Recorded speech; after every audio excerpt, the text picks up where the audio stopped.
नमस्कार दोस्तों, आज हमें कोटा के जाने माने यूरोलॉजिस्ट डॉक्टर नितिन लश्करी जी के साथ कुछ सवाल और जवाब करने वाले हैं, क्विक क्वेश्चन पूछने वाले हैं, क्योंकि ये जो जानकारी है एज अ कंसर्न सिटीजन हम सभी को होनी चाहिए। नमस्कार सर, कैसे हैं आप? नमस्कार। बताइए सर, सब कैसा चल रहा है? आज हम आपके दैनिक रूटीन के एक बीच के सायकाल में बैठे हुए हैं। बिल्कुल। तो सर आपके बारे में सबसे पहले हम जानना चाहेंगे। एक बार सर, हम तो जानते ही हैं, पर फिर भी सर अगर आप खुद। मेरा नाम डॉक्टर नितिन लश्करी है, मैं यूरोलॉजिस्ट हूँ और मैं सुश्रुत हॉस्पिटल में कार्यरत हूँ। ऑलरेडी कोटा में मैं लास्ट 10 ईयर से अपनी सेवाएं दे रहा हूँ। जो भी यूरोलॉजी से रिलेटेड संबंधित, जैसे किसी को पेशाब में प्रॉब्लम होती है या गुर्दे में प्रॉब्लम होती है, किडनी, पेशाब की थैली, इनसे संबंधित परेशानी होती है, उन लोगों को हम लोग डील करते हैं। हम कोटा राजस्थान में बैठे हैं। पूछना चाहूंगा, आप काफी जाने माने यूरोलॉजिस्ट हैं डॉक्टर नितिन लश्करी सर, तो आप ये बताइए सर, अगर आप यूरोलॉजिस्ट नहीं होते तो आपने कभी कुछ सोचा सर कि मैं ट्राई करता करियर, या फिर, क्योंकि सर ये थोड़ा रैंडम क्वेश्चन आया, आउट ऑफ दी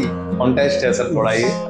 हाँ, डेफिनेटली यदि मैं डॉक्टर नहीं बनता तो डेफिनेटली मैं बिजनेस कर रहा होता। ओके। तो बिकॉज मेरे फैमिली में पहले भी बिजनेस रहा है, तो मैं बिजनेस में इन्वॉल्व हो जाता और बिजनेस करता। जैसा कि हम कोटा राजस्थान में बैठे हैं, स्टूडेंट का ज्यादातर सर एरिया है, हमारे आसपास ज्यादातर स्टूडेंट देखे जाते हैं। अगर कोई यूरोलॉजी में इंटरेस्ट रखता है तो सर किस तरीके से वो अपना करियर परस्यू कर सकते हैं यूरोलॉजिस्ट के तौर पर? किसी स्टूडेंट को यूरोलॉजिस्ट बनना है तो डेफिनेटली उसको फर्स्ट जो स्टेप है, तो नीट का एग्जाम देके उसको एमबीबीएस में सेलेक्ट होना है, एमबीबीएस करना है। एमबीबीएस का कोर्स करने के बाद जो इंडिया में जो करिकुलम है उसके हिसाब से उसको ग्रेजुएशन करना पड़ेगा। ग्रेजुएशन के बाद पोस्ट ग्रेजुएशन करना पड़ेगा, जनरल सर्जरी में करके करना है। मतलब एमबीबीएस? हाँ, एमबीबीएस करने के बाद उसको जनरल सर्जरी में पोस्ट ग्रेजुएशन करना पड़ेगा। पोस्ट ग्रेजुएशन करने के बाद फिर एक सुपर स्पेशलिटी के लिए एग्जाम होता है। उस एग्जाम को क्लियर करके आप यूरोलॉजी ब्रांच को ऑप्ट करके इस कोर्स को परस्यू करके यूरोलॉजी। एक उम्र के बाद देखा गया है कि प्रोस्टेट की प्रॉब्लम बहुत ज्यादा देखी जाती है, तो सर इतना क्यों इसका आजकल देखने को मिल रहा है और क्या इसका ट्रीटमेंट है? बेसिकली प्रोस्टेट एक ग्रंथि होती है जो पेशाब की थैली के नीचे होती है, तो ये एज के हिसाब से सबको बढ़ती है। जैसे लेडीज में मेनोपॉज होता है, जैसे मेंसेस माहवारी वगैरह बंद होती है, हार्मोनल चेंजेज होते हैं, तो ऐसे ही जेंट्स मेंस में भी 50 के बाद हार्मोनल चेंजेज होते हैं, जिसकी वजह से प्रोस्टेट एनलार्जमेंट होता है। क्योंकि पेशाब की नली प्रोस्टेट के बीच में से निकलती है तो उसके ऊपर दबाव पड़ता है और पेशाब फिर धीरे धीरे आने लगता है, जोर लगाना पड़ता है, बार बार जाना पड़ता है। तो अमूमन 50 के बाद जो भी जेंट्स है उनको प्रोस्टेट एनलार्जमेंट होता है और उसकी वजह से दिक्कत आना शुरू होती है। तो सर इसका बचाव क्या पहले से हम कर सकते हैं? बचाव तो जैसे एजिंग है, बाल सफेद होने हैं, घुटने खराब होने हैं, तो प्रोस्टेट सबको बढ़ना ही बढ़ना है। पर जैसे ही यदि किसी पेशेंट को या किसी आदमी को इससे तकलीफ होना शुरू होती है तो उसके लिए मेडिकल ट्रीटमेंट होता है, मेडिसिन वगैरह लेके उससे ट्रीटमेंट से इसकी जो इससे होने वाली परेशानी उससे दूर किया जा सकता है। तो 70% लोगों को मेडिसिन से रिलीफ मिल जाता है, मेडिसिन कंटिन्यू रखे उनको कोई प्रॉब्लम नहीं आता है इलाज में।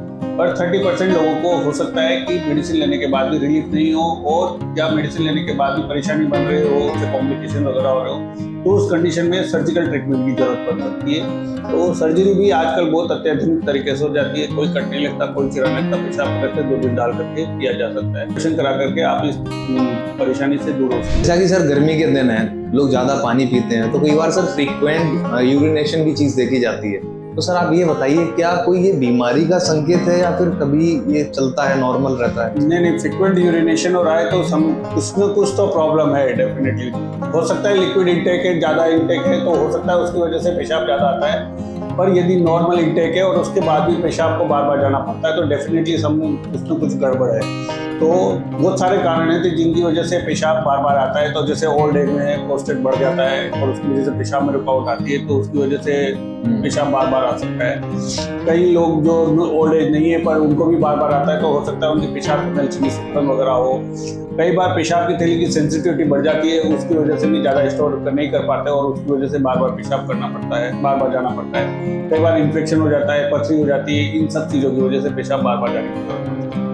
तो यदि नॉर्मल इंटेक है और पेशाब बार बार ज़्यादा आ रहा है तो डेफिनेटली आप लोगों को डॉक्टर से, यूरोलॉजिस्ट से कंसल्ट करना चाहिए और उसका। तो सर एक तरीके से सिम्टम के तौर पे हम ये देख सकते हैं कि अगर फ्रीक्वेंट यूरिनेशन हो रहा है तो एक बार संपर्क करना चाहिए यूरोलॉजिस्ट। किडनी स्टोन, ये जो पथरी वाली बीमारी है, बहुत ज्यादा सर इसका आजकल हर जगह ही देखा जा रहा है। सर इसका अगर ट्रीटमेंट की बात करें तो कोई फास्ट कोई ट्रीटमेंट अवेलेबल है सर, या क्या है? हाँ, बिल्कुल फास्ट ट्रीटमेंट अवेलेबल है।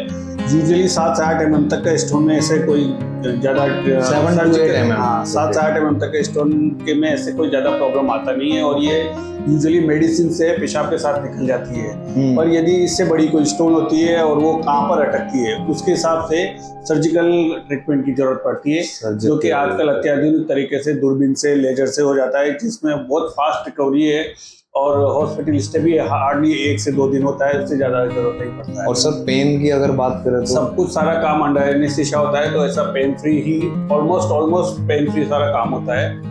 और जैसा कि मैंने बताया कि रिकवरी भी फास्ट होती है, तो पेशेंट डिस्चार्ज होने के बाद अपने डे टू डे रूटीन में हार्डली 2 से 3 दिन बाद अपना काम वाम सब शुरू कर देता है। अच्छा सर, तो मतलब एक तरीके से ज्यादा कोई सीरियस ऐसे कोई प्रॉब्लम आता नहीं है।